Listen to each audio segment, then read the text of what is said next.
ऋषि विश्वामित्र ने कहा, वत्स राम, तुम्हारी ही अयोध्यापुरी में सगर नाम के एक राजा थे।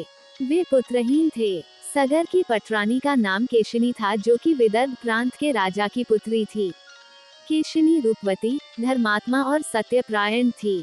सगर की दूसरी रानी का नाम था सुमति, जो राजा अरिष्टनेमि की कन्या थी। महाराज सगर अपनी दोनों रानियों को लेकर हिमालय के भृगु प्रस्रवण नामक प्रांत में गए और पुत्र प्राप्ति के लिए तपस्या करने लगे।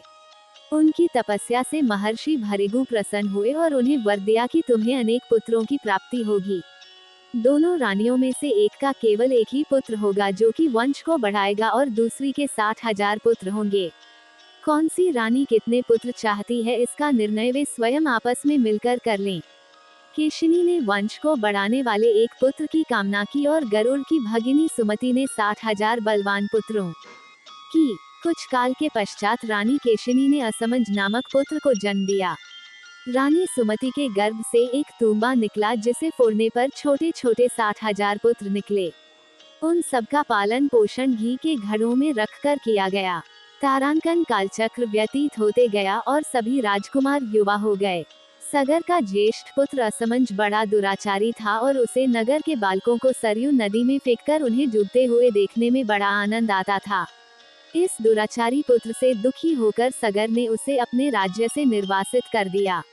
असमंज के अंशुमान नाम का एक पुत्र था। अंशुमान अत्यंत सदाचारी और पराक्रमी था। एक दिन राजा सगर के मन में अश्वमेध यज्ञ करवाने का विचार आया। शीघ्र ही उन्होंने अपने इस विचार को कार्यरूप में परिणत कर दिया।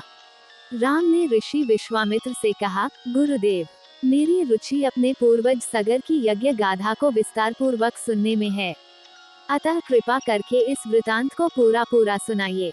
राम के इस प्रकार से जिज्ञासा व्यक्त करने पर ऋषि विश्वामित्र प्रसन्न होकर कहने लगे, राजा सगर ने हिमालय एवं विंध्याचल के बीच की हरितिमायुक्त भूमि पर एक विशाल यज्ञ मंडप का निर्माण करवाया।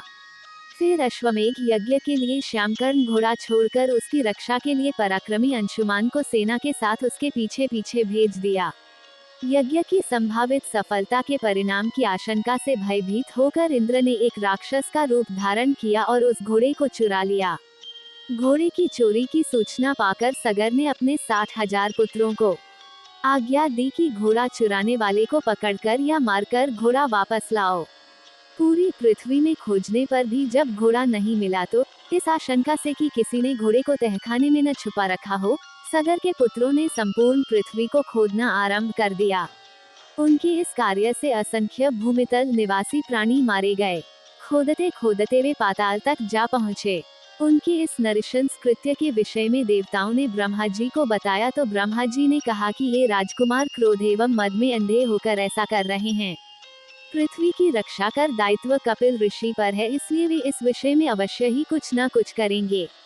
पूरी पृथ्वी को खोदने के बाद भी जब घोड़ा और उसको चुराने वाला चोर नहीं मिला तो निराश होकर राजकुमारों ने इसकी सूचना अपने पिता को दी। खुद सगर ने आदेश दिया कि घोड़े को पाताल में जाकर ढूंढो। पाताल में घोड़े को खोजते खोजते वे सनातन वसुदेव कपिल के आश्रम में पहुंच गए। उन्होंने देखा कपिल देव तपस्या में लीन हैं और उन्हीं के पास यज्ञ का वह घोड़ा बंधा हुआ है।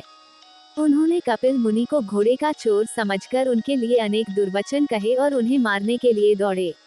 सगर के इन कुकृत्यों से कपिल मुनि की समाधि भंग हो गई। उन्होंने क्रुद्ध होकर सगर के उन सब पुत्रों को भस्म कर दिया।